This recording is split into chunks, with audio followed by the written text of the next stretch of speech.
So let me say, my heart is full today.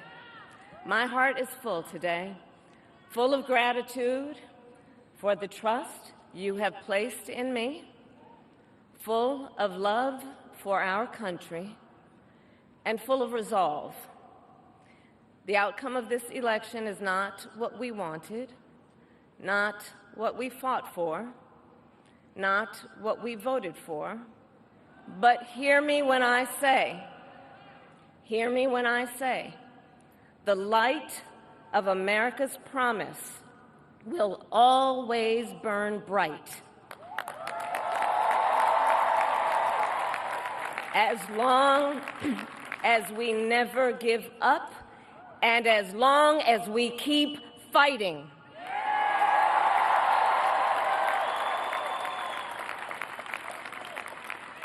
To my beloved Doug and our family, I love you so very much. To President Biden and Dr. Biden, thank you for your faith and support. To Governor Walz and the Walz family, I know your service to our nation will continue. And to my extraordinary team, to the volunteers who gave so much of themselves, to the poll workers and the local election officials, I thank you all. Look, I am so proud of the race we ran and the way we ran it, Over the 107 days of this campaign, we have been intentional about building community and building coalitions, bringing people together from every walk of life and background, united by love of country with enthusiasm and joy in our fight for America's future.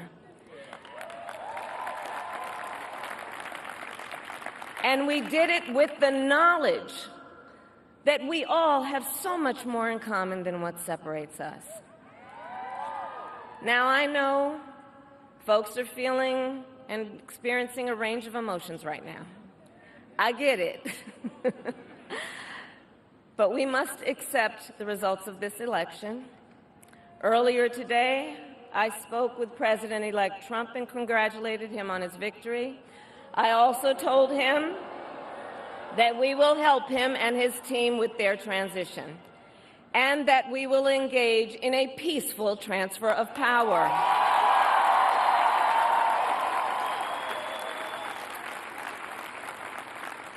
A fundamental principle of American democracy is that when we lose an election, we accept the results. That principle, as much as any other, distinguishes democracy from monarchy or tyranny, and anyone who seeks the public trust must honor it. At the same time, in our nation, we owe loyalty not to a president or a party, but to the Constitution of the United States.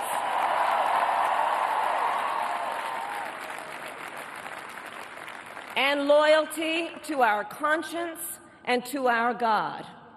My allegiance to all three is why I am here to say, while I concede this election, I do not concede the fight that fueled this campaign.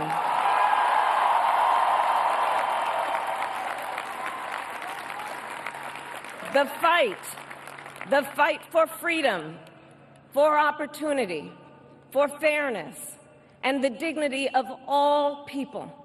A fight for the ideals at the heart of our nation, the ideals that reflect America at our best.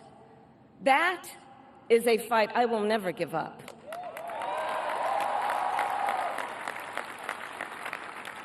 I will never give up the fight for a future where Americans can pursue their dreams, ambitions, and aspirations where the women of America have the freedom to make decisions about their own body and not have their government telling them what to do.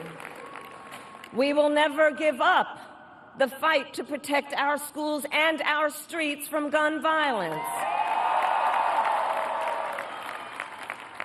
And America, we will never give up the fight for our democracy, for the rule of law, for equal justice, and for the sacred idea that every one of us, no matter who we are or where we start out, has certain fundamental rights and freedoms that must be respected and upheld.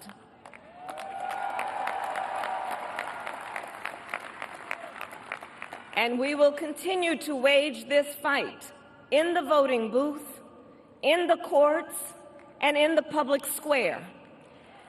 And we will also wage it in quieter ways, in how we live our lives, by treating one another with kindness and respect, by looking in the face of a stranger and seeing a neighbor, by always using our strength to lift people up, to fight for the dignity that all people deserve.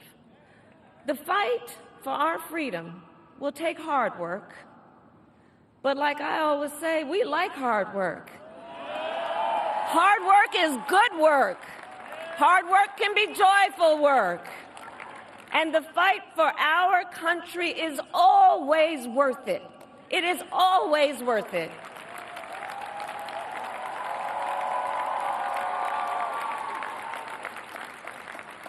To the young people who are watching, it is... I love you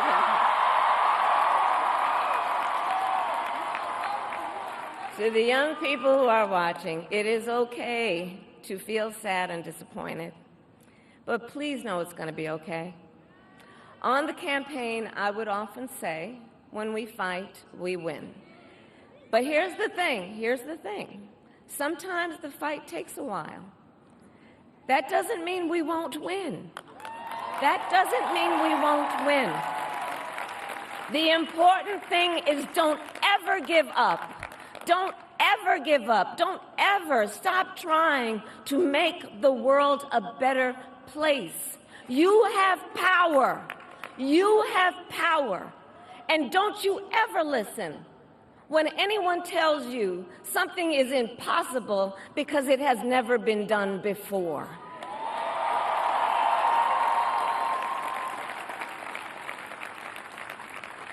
You have the capacity to do extraordinary good in the world. And so to everyone who is watching, do not despair. This is not a time to throw up our hands. This is a time to roll up our sleeves. This is a time to organize, to mobilize, and to stay engaged for the sake of freedom and justice and the future that we all know we can build together. Look, many of you know I started out as a prosecutor, and throughout my career, I saw people at some of the worst times in their lives, people who had suffered great harm and great pain, and yet found within themselves the strength and the courage and the resolve to take the stand, to take a stand, to fight for justice, to fight for themselves, to fight for others. So let their courage be our inspiration. Let their determination be our charge. And I'll close with this. There's an adage an historian once called a law of history, true of every society across the ages. The adage is, only when it is dark enough can you see the stars. I know many people feel like we are entering a dark time, but for the benefit of us all, I hope that is not the case.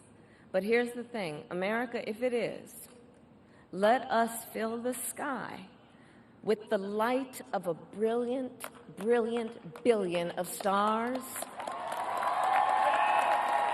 The light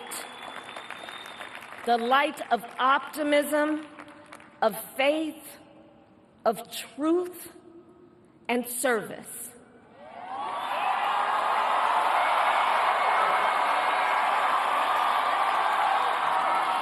HU. And may that work guide us, even in the face of setbacks, toward the extraordinary promise of the United States of America. I thank you all. May God bless you, and may God bless the United States of America. I thank you all.